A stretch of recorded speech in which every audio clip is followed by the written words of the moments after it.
Amit Shah ji, I challenge you, आपकी मुंसफी से संसद नहीं चलेगी। मेरे यहाँ बोलने का क्रम मैं तय करूंगा, इस तरह से नहीं चलेगी संसद।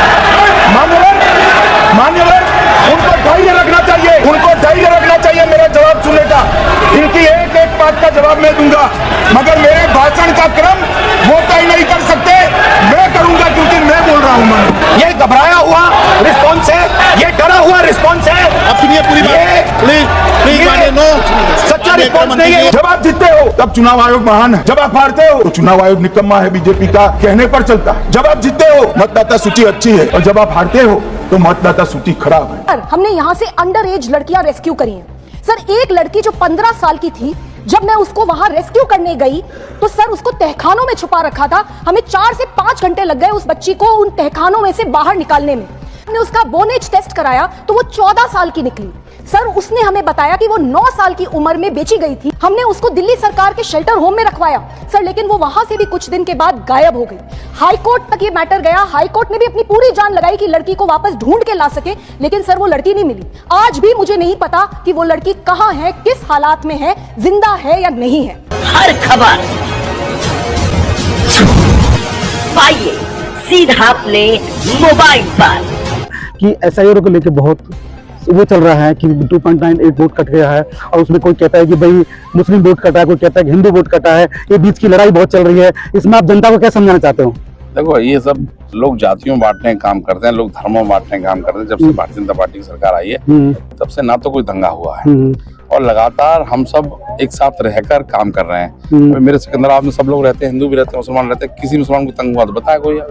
नमस्कार, मैं आपके साथ राज सिंह भाटी, आप देख रहे हैं राजनीति समाचार रिपोर्ट। अभी हूँ मैं बुलंदशहर के कस्बे सिकंदराबाद में, और यहाँ एक टूर्नामेंट चल रहा है जो कि राज्य स्तर का टूर्नामेंट है। आप खुद देख सकते हैं कि यहाँ और अतिथि हैं, बड़ा टूर्नामेंट है। और यहाँ भी जो विधायक हैं लक्ष्मी राज सिंह आए हैं, और उन्हें युवा में बहुत हर्ष बढ़ा रहे हैं, और सर आपका स्वागत है हमारे चैनल पर। धन्यवाद सर। बहुत जल्द यहाँ एक स्टेडियम अपना जो बिलसुरी गांव है वहाँ एक बड़ा स्टेडियम बनने जा रहा है।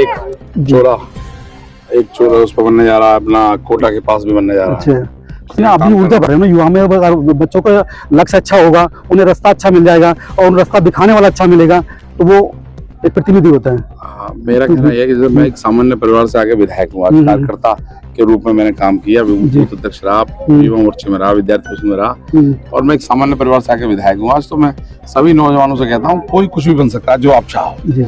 आज सबके रास्ते बन रहे हैं, मेडिकल बन रहे हैं, एयरपोर्ट बन रहे हैं, सब कुछ, घर, आवास, छत बन रही है लोगों को, बिना भेदभाव की बन रही है। अब बहुत सारे मुस्लिम भाई खड़े हैं, पूछ लो छतें जिन्होंने फॉर्म भरे होंगे उनके सबके मकान बन रहे हैं। तो ये सरकार बिना भेदभाव के काम कर रही है, लेकिन केवल विपक्ष का काम है लोगों को डराकर वोट लेना। उन्होंने कुछ किया तो है नहीं। अच्छा, अभी तक आप पूछेंगे मुस्लिम भाइयों से कि भाई कुछ किया इनके लिए? कुछ नहीं किया जब सरकार रही। कहीं का मुसलमान भटका हुआ है, ना तो उधर पता इधर जाना है, ना पता उधर जाना है। सरकार विपक्ष कहता है कि भाई बैसाखी पे सरकार चल रही है, बैसाखी ना होती सरकार चला के हम दिखा देते। वो तो रोज संविधान लेके खड़े हो जाते हैं, पार्लियामेंट नहीं चलने दे रहे हैं। जो कल अभिभाषण था माननीय प्रधानमंत्री मोदी जी का, वो भी नहीं होना दिया। आज फिर वो हंगामा चल रहा है, आज फिर उसका बैकआउट हो गया। तो आप उस पर क्या कहना चाहोगे, और जनता को क्या समझाओगे आप? मेरा कहना है इसका मैसेज जनता में बहुत गलत जा रहा है। सदन जो चलता है वो जनता के पैसे से चलता है। जी जी जी, इसीलिए सदन में चर्चा होनी चाहिए, पक्ष विपक्ष को सुना जाना चाहिए। चर्चा पक्ष करता है, विपक्ष करता है, चर्चा में शामिल होना चाहिए विपक्ष को। वॉकआउट नहीं करना चाहिए। वॉकआउट का मतलब होता है कि आप भाग रहे हो जिम्मेदारियों से। मेरा कहना, अपनी बात रखवाओ, अपनी बात को समझाओ। सर वही तो कह रहे हैं, राहुल गांधी जी कह रहे हैं निर्वाणी की किताब बुक है, उसको लॉन्च करना था, सरकार लॉन्च नहीं दे रही, बीजेपी लॉन्च नहीं होने दे रही है। उसको लेकर चीन को लेकर बहुत कुछ ये पहला ऐसा देश है जहाँ आदमी कोई कुछ भी कह सकता है। इस देश के अलावा लोकतंत्र में बताओ मुझे, यहाँ सभी धर्मों के आदमी, सभी जातियों के आदमी कुछ भी बोलने को तैयार है। और किसी धर्म के किसी देश में, पाकिस्तान बोल दो जाकर, बोल के ना किसी और देश में बोल के दिखाना किसी को, ना फतवा जारी हो जाए उसके खिलाफ। ये हिंदुस्तान है, भारत देश है, यहाँ सबका सम्मान है, सबकी बात सुनी जाती है। बस केवल क्या है कि विपक्ष ने मुस्लिम भाइयों को डर दिखाते हैं कि भाई भाजपा ये कर देगी, लेकिन अब मुस्लिम भाइयों को समझने की आवश्यकता है कि लगातार केंद्र की सरकार तीसरी बार बनी है। उत्तर प्रदेश में 9 साल हो गई है। किसी एक जो व्यक्ति अच्छा व्यक्ति है मुस्लिम समाज का, उसको क्या परेशानी होगी? बताया कोई आदमी? बता दे आकर। सारी सुविधा मिल रही है, कोई सिंगल आदमी बता दे मुझे किसी को परेशानी। देखो, सुविधाएं तो सबका साथ सबका विकास सबको मिली रही है, बिना भेदभाव के, बिना तिलक टोपी के। मेरा केवल इतना कहना है कि कोई व्यक्ति ये आया कि भाई जिसने गलत ना किया और उसको पसंद किया जा रहा हो। एक सिंगल आदमी आया तो हम बात करें उससे। तो सर लोगों की सोच क्यों चेंज हो रही है? सोच फिर भी वही रहती है, ऐसे क्यों है? आप लोगों को समझा नहीं पा रहे हो क्या है? नहीं देखो मैंने कहा ना, समझाना समझ रहे हैं तभी तो सरकार बन रही है। अच्छा, समझा पा रहे हैं? ये गलत कह रहे हो आप। अच्छा अच्छा, समझा पा रहे हैं इसलिए लगातार तीसरी बार हम भी तीसरी कड़वा क्वेश्चन कर रहे हैं कि आप बोलोगे जब जनता समझेगी भाई। नहीं, तीसरी बार केंद्र में सरकार, जी जी, दूसरी बार उत्तर प्रदेश सरकार, ये पहली सरकार है 36 साल में जिसका मुख्यमंत्री रिपीट हुआ। ये तो बात है। आज मैंने कहा ना देखो, गलत कोई करे, कोई भी हो, किसी जाति का हो, किसी धर्म का हो, उसे तो झेलना पड़ेगा। ठीक काम करने वालों को कोई परेशानी हो, किसी धर्म का, किसी जाति का, और कोई ऐसा आदमी हो ठीक काम कर रहा हो, उसे परेशान किया हो तो आप ले आओ उसको, मैं सुन लूंगा उसको। ये तो बता भी सर, मैं से पूछा, सचेत रहते, डॉक्टर का स्टाफ था, डॉक्टर था, उन्होंने देख लिया और उसे बच्चे को उन्होंने पकड़ लिया वहीं और उसी एफआईआर भी हुई है, तो उस पर क्या कहना चाहोगे कि बच्चे जा कर रहे हैं? और सारे बच्चे नहीं, सारी लड़कियां हैं और नाबालिग लड़कियां हैं जो छोटी छोटी उम्र की है। अब बताओ, वो कल बच्ची पैदा हुई, 24 घंटे भी उसने देखे जीवन होता क्या है और उसको खाने की कोशिश की। मेरा कहना, आपने खुद ही बताया जी कि तुरंत कार्रवाई की गई। ये सरकार जो है जीरो टॉलरेंस की सरकार है जी, अपराधों को रोकने का काम करती है, लेकिन अपराध नहीं रोका तुरंत कार्रवाई का काम करती है जी। तो आपने देखा होगा तुरंत कार्रवाई सरकार में होती है, जीरो टॉलरेंस। अपराध हुआ तुरंत उस पर कार्रवाई। डॉक्टर के स्टाफ ने उसमें निगरानी की, पुलिस ने क्या किया? अभी पुलिस ने एफआईआर दर्ज की, उस पर काम शुरू कर दिया होगा। मेरी बात में अभी मुझे देवी पढ़ा है, उनसे बात मेरा आपसे कहना है, जी जी, कभी कभी हम पोस्टमार्टम करते थे ऐसी चीजों का। जी, जी। मुझे लगता है पत्रकार को कम से कम 24 घंटे का 48 घंटे का समय पुलिस को देना चाहिए, तो वो भी हमारी तरह तो है। पुलिस वाला कोई भगवान तो है नहीं, ये तो पुलिस वाला भी हमारी तरह ही है, वो भी जांच करेगा। यदि आप चाहते झूठा खुलवाना तो खोल लेगा, झूठा खोल देगा। पत्रकार यदि चाहे तो उसके लिए समय देना पड़ेगा ना। जांच करे कौन है, कौन उसके पीछे है, क्या बात है, कौन व्यक्ति है, जांच होगा ना। सर्विलांस है, मोबाइल है, सारी टीम है, लोगों को पकड़ती है। तो मुझे लगता है कहीं ना कहीं पुलिस को भी समय देना चाहिए 24 घंटे का 48 घंटे का, ताकि वो कार्रवाई कर सके। पुलिस भी कोई ऐसा नहीं है उन्हें सीधा और दिखा दिया हनुमान जी की तरह के भगवान राम दिखाई दिए। तो ये जो लोग क्या गुमराह करते हैं, जैसे लोकसभा 24 के चुनाव में कहा संविधान बदल देंगे। संविधान बदला जा सकता है क्या? नहीं, संसद हो सकता है, बदला नहीं जा सकता संविधान। हाँ। संविधान कोई नहीं बदल सकता। नहीं। बाबा साहब ने बनाया, उसे कोई बदल नहीं सकता। उस पर संशोधन सब लोग मिलकर संशोधन तो कर सकते हैं। जी जी, कि भाई किसी पे बात पर ठीक है, और संशोधन तो होते आए, पहले भी होते आए, जब कांग्रेस सरकार तभी होते आए। जनता के हित के लिए यदि संशोधन होता तो कोई उसमें नुकसान थोड़ी है। जी जी। लेकिन क्या है, विपक्ष को क्या है, विपक्ष केवल लोगों को गुमराह करता है, लोगों को जो है गलत बात बताता है। ये काम विपक्ष के पास कोई मुद्दा नहीं है, इसीलिए वो काम करते हैं ऐसे। और जो व्यक्ति तय कर लेता है, जिस प्रकार द्रोणाचार्य ने पूछा अर्जुन को क्या दिखता है, तो अर्जुन ने कहा कि मुझे मछली की आंख दिखती है जी। उसी प्रकार जब तक नौजवान अपना लक्ष्य को तय नहीं करेगा, क्योंकि बड़ी बात है कि हमें अपना टारगेट हमें खेलना है, हमें पढ़ना है, हमें खेलना कूदना है, हमें आईएएस बनना, हमें डॉक्टर बनना, हमें नेता बनना, हमें विधायक बनना, हमें सांसद बनना। हमें अपना लक्ष्य तय करना पड़ेगा। अपने लक्ष्य पर नजर रखें, लगातार उसको फॉलो करें, उसके लिए काम करें। जहाँ कहीं कोई समस्या है तो मैं भाई उनका, नौजवान साथी उनका, मैं उसके लिए खड़ा हूँ, हमेशा उसके साथ खड़ा हूँ। सर आपसे पूछना चाहूंगा कि आप भी युवा हो और युवा में जोश बढ़ा रहे हो, टूर्नामेंट चल रहा है, तो क्रिकेट टूर्नामेंट जो राज्य के स्तर पर चल रहा है, इस पर क्या कहना चाहोगे सर आप? कई राज्यों की टीमें खेलेंगी, हमारे लिए सौभाग्य की बात है। पूरा ये अपने नीरज, रामू और मोहित और पूरी टीम इनकी, अच्छा, पूरी टीम है, और जो कई दिनों से, महीने भर से मैदान को तैयार करने में लगी है जी। और मैं भी बहुत जल्द यहाँ एक स्टेडियम अपना जो बिलसुरी गांव है वहाँ एक बड़ा स्टेडियम बनने जा रहा है, एक चौरा उस पर बनने जा रहा है, अपना कोटा के पास भी बनने जा रहा है। अच्छा सर, आप युवा हो, युवा के बारे में बहुत कुछ सोच रहे हो और सोचना भी चाहिए भाई, युवा है, आगे बढ़ेंगे, देश की नींव भी है। तो और इसमें आगे क्या और कहना चाहोगे युवाओं के लिए? मैं ये कहना चाहता हूँ नौजवान जो चाहे कर सकते हैं। वो कहते हैं जो होता है होने दो, ये पॉलिसिन कथन है, और जो हम चाहेंगे वो होगा। इन शब्दों में जीवन है। जो व्यक्ति तय कर लेता है, जिस प्रकार द्रोणाचार्य ने पूछा अर्जुन को क्या दिखता है, तो अर्जुन ने कहा कि मुझे मछली की आंख दिखती है जी। उसी प्रकार जब तक नौजवान अपना लक्ष्य को तय नहीं करेगा, क्योंकि बड़ी बात है कि हमें अपना टारगेट, हमें खेलना है, हमें पढ़ना है, हमें खेलना कूदना है, हमें आईएएस बनना, हमें डॉक्टर बनना, हमें नेता बनना, हमें विधायक बनना, हमें सांसद बनना। हमें अपना लक्ष्य तय करना पड़ेगा, और हम अपने लक्ष्य को तय करने के बाद उस लक्ष्य की ओर दौड़ेंगे अपना समर्पण के साथ, पूरी शक्ति के साथ, पूरे संघर्ष के साथ। हम जब अपने लक्ष्य की तरफ बढ़ते हैं तो हमारा जो ईश्वर हमें मदद करता है और हम उस लक्ष्य को प्राप्त करते हैं। तो मेरा तो यही कहना है कि हम सब नौजवानों को अपना लक्ष्य तय करना चाहिए, और लक्ष्य के साथ साथ आप भी उनमें ऊर्जा भरते हो हैं।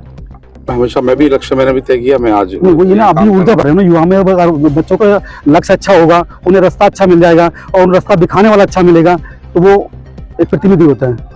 मेरा कहना यह है कि जब मैं एक सामान्य परिवार से आगे विधायक हुआ, कार्यकर्ता के रूप में मैंने काम किया, बूथ अध्यक्ष रहा, युवा मोर्चे में रहा, विद्यार्थी परिषद में रहा, और मैं एक सामान्य परिवार से आगे विधायक हुआ। आज तो मैं सभी नौजवानों से कहता हूँ, कोई कुछ भी बन सकता है जो आप चाहो। ये मेरा कहना है, इन लोगों को बस अपने लक्ष्य के प्रति समर्पित रहना पड़ेगा आपको, उसके प्रति आपको अटूट एकदम निगाह उस पर रखनी पड़ेगी, लक्ष्य पे, तो आप उसको प्राप्त कर लोगे। मेरा यही कहना नौजवानों साथियों से कि अपने लक्ष्य पे नजर रखें, लगातार उसको फॉलो करें, उसके लिए काम करें। जहाँ कहीं कोई समस्या है तो मैं भाई हूं उनका, नौजवान साथी हूं उनका, मैं उसके लिए खड़ा हूं, हमेशा उसके साथ खड़ा हूं। सर आपका बहुत बहुत धन्यवाद इसके लिए। मैं और आपसे कुछ क्वेश्चन करना चाहूंगा सर कि मैं सिकंदराबाद में आया, बहुत अच्छी आब हवा है, रास्ता बहुत अच्छे बन रहे हैं, कि बीच की सड़क भी जो दीक्षाच पर जाती है वो बहुत अच्छी बनी है, काफ़ी और अच्छे का काम हो रहा है, लोग आपकी बहुत सराहना कर रहे हैं। तो ये उसके लिए मैं आपको भी धन्यवाद देना चाहता हूँ कि SIR को लेकर बहुत वो चल रहा है कि 2.98 वोट कट गया है, और उसमें कोई कहता है कि भाई मुस्लिम वोट कटा है, कोई कहता है कि हिंदू वोट कटा है, ये बीच की लड़ाई बहुत चल रही है। इसमें आप जनता को क्या समझाना चाहते हो? देखो, ये सब लोग जातियों बांटने का काम करते हैं, लोग धर्मों बांटने का काम करते हैं। जब से भारतीय जनता पार्टी की सरकार आई है, तब से ना तो कोई दंगा हुआ है, और लगातार हम सब एक साथ रहकर काम कर रहे हैं। मेरे सिकंदराबाद में सब लोग रहते हैं, हिंदू भी रहते हैं, मुसलमान रहते हैं, किसी मुसलमान को तंग हुआ तो बताया कोई? देखो सुनो, ये सब विपक्ष के लोग हैं, उनका कोई काम ही नहीं है। विपक्ष के लोग कोई काम उन्होंने किया नहीं, जब सरकार है उनकी थी तो उन्होंने कोई काम नहीं किया। अभी केवल मुसलमान भाइयों को डर दिखाते हैं कि भाजपा तुम्हारा ही कर देगी, भाजपा तुम्हारा को कर देगी, लेकिन भाजपा की सरकार केंद्र में तीसरी बार बनी है, इस उत्तर प्रदेश में दूसरी बार बनी है, दूसरी बार काम चल रही है, 9 साल हो गए हैं। किसी को परेशानी हुई हो बताओ? देखो, जो व्यक्ति किसी बहन बेटी को छेड़ेगा, कहीं को गलत काम करेगा, उस तो कोई भी हो, किसी धर्म का हो, किसी जाति का हो, वो तो परेशानी झेलनी पड़ेगी उसको। गलत तो गलत है, गलत तो गलत ही है, सब लोग कहते हैं। तो मेरा केवल इतना कहना है, ये सरकार जाति भेद से ऊपर, धर्म से ऊपर काम कर रही है, सबका साथ सबका विकास लेकर काम कर रही है। UGC को लेके बहुत विवाद था, स्वर्ण को लेके ये हो गया, बच्चों को भड़काया गया, या क्या है उस पर क्या करना, कैसे बच्चों को समझाओगे, कैसे स्वर्ण को समझाओगे? यहाँ भी बोलेगी भाई कहीं ना कहीं मोदी जी जो है वो खुश है, योगी जी से परेशान है, ठाकुरवाद चल रहा है, ये चल रहा है। मैंने पहले भी कहा कि हम जब पढ़ते हैं, मैं भी पढ़कर आया हूँ, मैं भी छात्र संघ अध्यक्ष बना, पढ़ते समय कोई किसी की जाति नहीं होती जी, सब एक साथ बैठते हैं, एक साथ खाते हैं। आप भी जब पढ़े होंगे तो आप भी महसूस करते हो एक साथ। इस बात पे जो है हम जो है देश को एक करना चाहते हैं, सब एक साथ रहें, सबका साथ सबका विकास हमारी भारतीय जनता पार्टी का नारा है। उसमें जो है मेरा तो ये कहना है कि इस पर विचार करने की आवश्यकता है, और मुझे लगता है अब सुप्रीम कोर्ट ने जो है उसमें रोक लगाई है, कुछ ना कुछ चीजें आएंगी, ठीक है, लेकिन मेरा हमेशा कहना है कि भाई जाति जो विद्यार्थी होता है, विद्यार्थी कोई जाति नहीं होती, कोई जाति नहीं होती, विद्यार्थी तो विद्यार्थी होता है।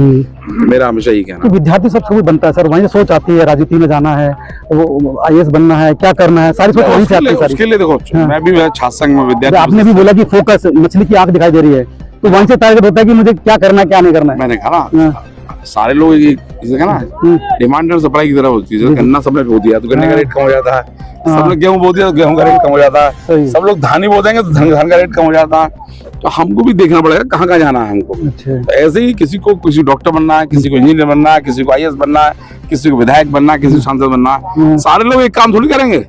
जी ये तो अपनी क्षमता के अनुसार व्यक्ति काम करता है। आज बहुत सारे लोग खेल रहे हैं, सब थोड़ी खेल रहे हैं। हाँ ना, सही बात है, सही बात। ये तो क्षमताओं के ऊपर आदमी खेल है। लेकिन मेरा कहना है कि यदि आप पूरी क्षमताओं के साथ अपने लक्ष्य की तरफ बढ़ते हो तो उस लक्ष्य को प्राप्त कर सकते हो, मेरा कहना है।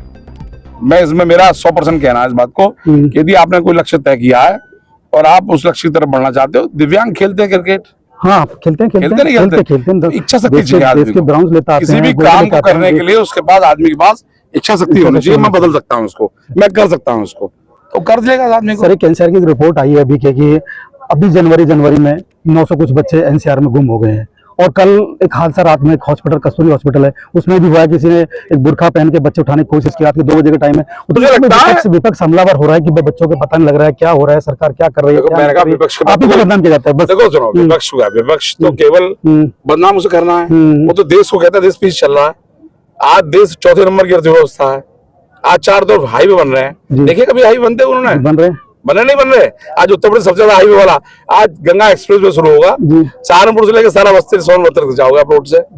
दूरियां कम हुई है आपस में एक दूसरे की, दूरियां तो कम हुई है, पर देश पे कर्जा बढ़ गया सर, 250-60 करोड़ का हो गया है, पहले 70,000 करोड़ था। आप खुद देख लीजिए, कहीं ना कहीं लोन लेकर अगर मकान बनाया जाए तो पटाना तो पड़ेगा सर। डिफॉल्टर होना पड़ेगा सर। मेरी बातें बहुत कड़वा शब्द है ये। मुझे लगातार हम लोग आगे बढ़ रहे हैं। अच्छा। लगातार अर्थव्यवस्था आगे बढ़ रही है। अच्छा। कर्जा लेना देश के लिए और कर्जे को पठाना दोनों चीजें हैं। हाँ, दोनों चीजें। अच्छा, आप मकान बनाना, आपको मकान बनाना कहीं पैसा नहीं है आपको, तो आप मकान बनाने के लिए पैसा लेते हैं। जी जी जी। पैसा लेते हैं, धीरे धीरे उसको चुराते हैं। तो ऐसी ही सरकारें चलती है। सरकार किसी भी काम करने के लिए इतना बड़ा इंफ्रास्ट्रक्चर है ना, इतना बड़ा। मेरे क्वेश्चन का नेगेटिव मत लेना। मेरे नेगेटिव क्वेश्चन का मतलब जनता को आपको समझाना है, जनता को समझाना है कैसे क्या हो रहा है। आप मैं जो कह रहा हूँ उसको सुनिए जी जी कि आप किसी भी चीज को काम करने के लिए यदि हमारे पास नहीं है तो उसके लिए हमें पैसा लेना पड़ता है। पैसा लेते हैं फिर उसको बनाते हैं, धीरे धीरे उसको देते हैं। ऐसी सरकार जनता के लिए, जनता किस प्रकार भौतिक जीवन को अच्छा हो, जी जी, उसी से सरकार फिर जो जनरेट करती है। आज कुंभ हुआ, कितना सारा पैसा आया कुंभ से। ऐसे ही रोडों से आज टैक्स जो वसूल होता है। आज एयरपोर्ट से लोग जाएंगे उससे भी टैक्स वसूल होगा। तो ये सरकार जो है काम करती है। विस्तार किया जा रहा है, विस्तार के तरीका से काम भी लोगों को मिलेगा, पैसा भी वापसी आएगा। पैसा वापसी आएगा। तो ये तो नीति है, नीति के अनुसार। अगर सरकार का डिफॉल्ट थोड़ी हुई है, लगातार सरकार तो काम बराबर कर रही है ना और आगे बढ़ रही है। तो डिफॉल्ट कैसे कह सकते हो आप? मैंने विपक्ष कहता है, विपक्ष तो है। मैंने कहा विपक्ष तो कोई, अरे विपक्ष की भाषा मत बनिए ना आप। ठीक है ठीक है, आप विपक्ष की भाषा मत बनिए। करने पड़ेंगे सर, क्वेश्चन आपका अधिकार है। पत्रकार दोनों सरकार का नहीं, पत्रकार चौथा स्तंभ है इस देश का। जी जी जी। पत्रकार जो है न्यायपालिका, कार्यपालिका, विधायिका और जो है आप चौथा स्तंभ हो। जी जी जी। मेरा ख्याल कहीं भी अगर हम एक दूसरे से अलग होंगे तो नुकसान होगा देश को। लेकिन हमें किसी का मोहरा नहीं बनना है ना। हमें किसी का मोहरा नहीं बनना, हमें निष्पक्ष रहना चाहिए। निष्पक्ष रहकर आप पत्रकार को निष्पक्ष होना चाहिए, उसकी कलम जो है निष्पक्ष होनी चाहिए। पत्रकारिता का असली मजा है कि आप किसी गरीब व्यक्ति को, जिसको हम न्याय नहीं दे पा रहे हैं, हमारी आंखों से ओझल हो रहा है, उसकी बात आप उठाएं, हम उसकी मदद करें। ये पत्रकारिता का काम है। पक्का पक्का राइट। अब पत्रकार हैं तो जनता को भी परिचय और विपक्षी इसको जनता भी किया जाता है। मैं तो लगातार बैठता हूँ, लगातार जनता के बीच बैठता हूँ सर, आपने टाइम लगातार सुख दुख में जनता के बीच रहता हूँ, लगातार जनता के कार्यक्रम, छोटे से छोटे कार्यक्रम में, बड़े से बड़े कार्यक्रम में जनता के बीच रहने की कोशिश करता हूँ। तो मेरे और जनता के बीच कोई दूरी नहीं है। अगर कहीं होंगी तो आप जाने, लेकिन मैं क्या कह रहा हूँ, मेरे बीच में और जनता के बीच में कोई दूरी नहीं है। इतने सारे लोग खड़े हैं, पूछ लेना आप। मैं लगातार इनके बीच में रहता हूँ, कोई विषय नहीं है। मैंने कहा सरकार लगातार काम कर रही है, अगर ऐसा ना करती तो रिपीट कैसे होती? सही बात है। और नई चीजें कैसे लाती? आपने गाड़ी ली, आपने पैसा नहीं भरा, दोबारा बैंक थोड़ी लोन देता आपको? नहीं देगा, नहीं देता ना। राइट। तो ऐसे ही ये जो लोग क्या गुमराह करते हैं, जैसे लोकसभा 24 के चुनाव में कहा संविधान बदल देंगे। संविधान बदला जा सकता है क्या? नहीं। संशोधन हो सकता है, बदला नहीं जा सकता संविधान। संविधान कोई नहीं बदल सकता। बाबा साहब ने बनाया, उसे कोई बदल नहीं सकता। उस पर संशोधन सब लोग मिलकर संशोधन तो कर सकते हैं। जी जी। कि भाई किसी पे बात पर ठीक, और संशोधन तो होते आए, पहले भी होते आए। जब कांग्रेस सरकार तभी होते आए। जनता के हित के लिए यदि संशोधन होता तो कोई उसमें नुकसान थोड़ी है। लेकिन क्या विपक्ष को, क्या विपक्ष केवल लोगों को गुमराह करता है, लोगों को जो है गलत बात बताता है। ये काम विपक्ष के पास कोई मुद्दा नहीं है, इसीलिए वो काम करते हैं ऐसे। और नीचे बहुत बहुत धन्यवाद। यही थे हमारे साथ सिकंदराबाद के विधायक लक्ष्मीराज सिंह। इन्होंने कहा कि जो कर्जा है वो कर्जा नहीं है, वो इंफ्रास्ट्रक्चर में लग रहा है, रोड बन रहा है, मकानों को दिया जा रहा है, सबको राशन दिया जा रहा है, सब कुछ हो रहा है, डिफॉल्टर नहीं है सरकार। ऐसी खबर देखने के लिए हमारे चैनल को सब्सक्राइब, लाइक करें, शेयर करें, कमेंट जरूर करें, अपनी राय जरूर दें। आपकी राय हमारी ताकत है। हर खबर पाइए सीधा अपने मोबाइल पर।